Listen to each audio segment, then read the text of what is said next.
da sucessão provisória.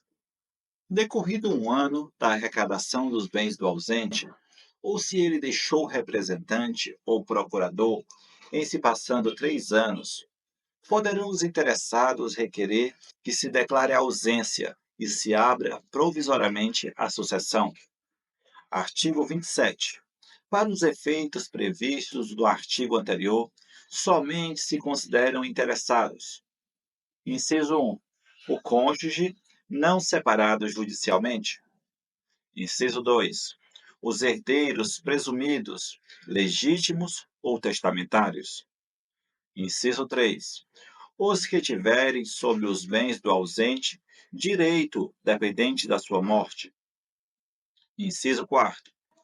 Os credores de obrigação vencidas e não pagas. Artigo 28. A sentença que determina a abertura da sucessão provisória só produzirá efeito 180 dias depois de publicada pela imprensa, mas logo que passe em julgado, proceder-se-á à abertura do testamento, se houver, e ao inventário e partilha de bens, como se o ausente fosse falecido. Parágrafo 1º. Findo o prazo a que se refere o artigo 26, e não havendo interessado na sucessão provisória, cumpre ao Ministério Público requerê-la ao juízo competente. Parágrafo 2º.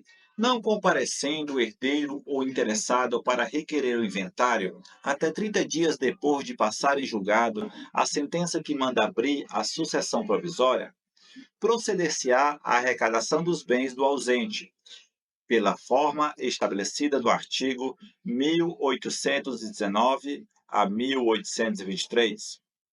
Artigo 29. Antes da partilha, o juiz, quando julgar conveniente, ordenará a conversão dos bens móveis sujeito à deterioração ou extravio em imóveis ou em títulos garantidos pela União. Artigo 30. Os herdeiros, para se emitirem na posse dos bens do ausente, darão garantias da restituição deles mediante penhores ou hipotecas equivalentes aos quiões respectivos. Parágrafo 1º.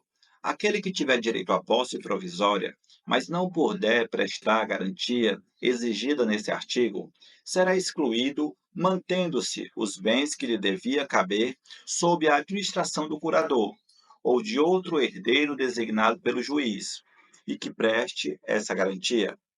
Parágrafo 2º. Os ascendentes, os descendentes e o cônjuge, uma vez provada sua qualidade de herdeiros, poderão, independentemente de garantia, entrar na posse dos bens do ausente. Artigo 31. Os imóveis do ausente só poderão alienar, não sendo por desapropriação ou hipotecar, quando o ordene o juiz, para lhes evitar a ruína. Artigo 32. Empossado nos bens, os sucessores provisórios ficarão representando ativa e passivamente o ausente, de modo que contra eles correrão as ações pendentes e as que de futuro aquele forem movidas. Artigo 33. O descendente, ascendente ou cônjuge que for sucessor provisório do ausente fará seu todos os frutos e rendimento dos bens a que este coubere. Os outros sucessores, porém, deverão capitalizar metade desses frutos e rendimentos, segundo disposto no artigo 29, de acordo com o representante do Ministério Público, e prestar anualmente contas ao juiz competente. Parágrafo único. Se o ausente aparecer e ficar provado que a ausência foi voluntária e injustificada, perderá ele, em favor do sucessor, a sua parte nos frutos e rendimentos. Artigo 34. Excluído segundo o artigo 30 da posse provisória, poderá, justificando falta de meios, requerer-lhe seja entregue metade dos rendimentos do quião que lhe tocaria. Artigo 35. Se durante a posse provisória se provar a época exata do falecimento do ausente, considerar-se-á, nesta data, aberta a sucessão em favor dos herdeiros, a que eram, aquele tempo. Artigo 36. Se o ausente aparecer ou se lhe provar a existência, depois de estabelecida a posse provisória, cessarão para logo as vantagens dos sucessores nela emitidos, ficando, todavia, obrigado a tomar as medidas assecuratórias precisas até a entrega do bem ao seu dono.